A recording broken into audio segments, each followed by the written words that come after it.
Bem, as eleições de 2016 serão marcadas por grandes mudanças. Primeira mudança básica, a Lei 13.165 acabou trazendo uma série de inovações no Código Eleitoral, na Lei das Eleições, na Lei dos Partidos Políticos. Inovações mesmo, como a diminuição do tempo de campanha eleitoral, foi diminuída praticamente pela metade, fazendo assim com que os partidos e candidatos gastem uma quantidade menor de dinheiro. Além das decisões do Supremo Tribunal Federal, entre elas a mais importante foi aquela que julgou inconstitucional a doação de pessoas jurídicas para campanhas eleitorais. Então nós teremos várias novidades nessa eleição de 2016 e o profissional do direito deve estar bem preparado para elas. Bem, é praticamente impossível dizer, em pouco espaço de tempo, todas as alterações, foram muitas alterações. Prazos mesmo foram alterados, então hoje nós temos que a convenção partidária, que antes era realizada entre os dias 12 e 30 de junho, agora é realizada entre os dias 20 de julho e 5 de agosto. O registro de candidatura, que poderia ser feito até às 19 horas do dia 5 de julho, agora pode ser feito até às 19 horas do dia 15 de agosto. Foram muitas mudanças. Na campanha eleitoral, na arrecadação e gastos em campanha, não se tem mais os comitês financeiros que antes eram obrigatórios, hoje não são mais. Então, uma série de mudanças também na lei dos partidos políticos, mudou realmente muita coisa. Bem, eu diria que a campanha eleitoral é completamente regulamentada por regras.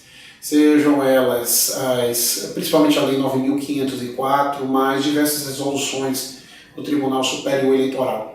Para esse ano de 2016, a campanha eleitoral sofre aí duas situações importantes. A primeira é a proibição, indicada pelo Supremo, de doação para campanhas eleitorais de pessoas jurídicas. Aliás, a única pessoa jurídica que pode continuar doando para a campanha eleitoral é o partido político, por motivos óbvios, que faz parte da própria finalidade das agremiações partidárias isso. Fora isso, mais nenhuma pessoa jurídica pode doar. Segundo ponto, não se fala mais em comitês financeiros. Então, antes, cada partido deveria criar um comitê financeiro, caso tivesse candidatos escolhidos para determinada eleição. Hoje esses comitês financeiros também não são mais aplicados.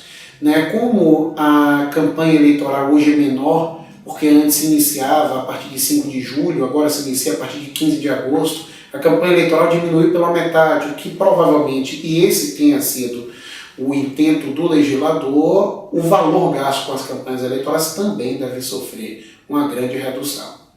O processo eleitoral pode ser entendido de várias maneiras, mas a doutrina e a jurisprudência costumam indicá-lo em seu sentido estrito, iniciando-se na convenção partidária e indo até a diplomação. Se nós fôssemos conceituar o processo eleitoral, com certeza diríamos aqui que o processo eleitoral é um conjunto de atos interligados, cujo objetivo é garantir a escolha popular verdadeira. Quer dizer, através do processo eleitoral eu vou tentar obter a lisura das eleições. Então, esse processo eleitoral tem uma série de regras, dentre elas uma regra constitucional.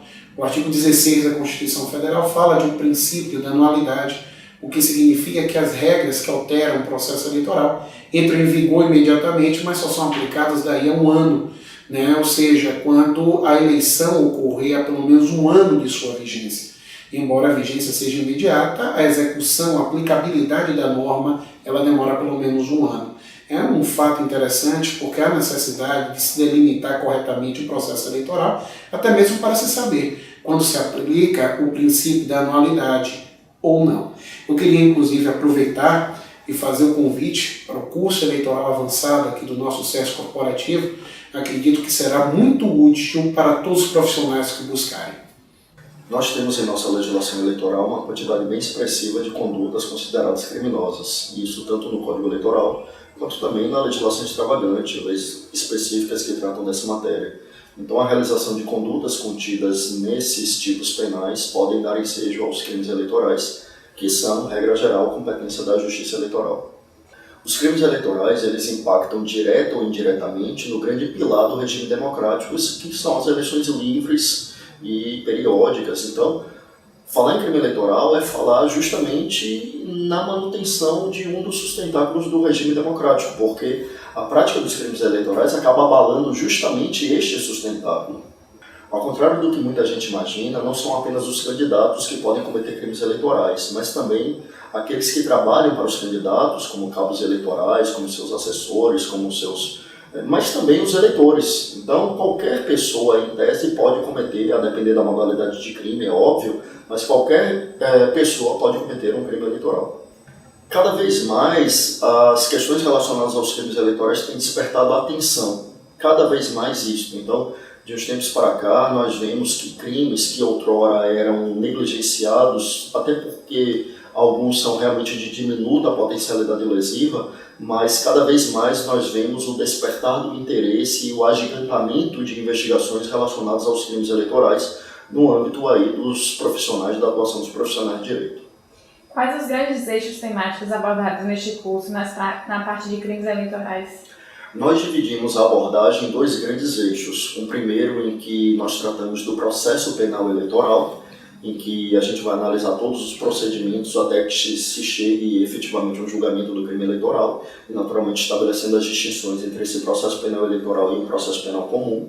E também um eixo em que a gente trata da parte de direito material, analisando, portanto, as disposições gerais sobre os crimes eleitorais que estão contidas no Código Eleitoral e também analisando os principais tipos penais que regem a matéria, naturalmente abordando aqueles que são de maior relevância, maior vivência prática e também de maior gravidade.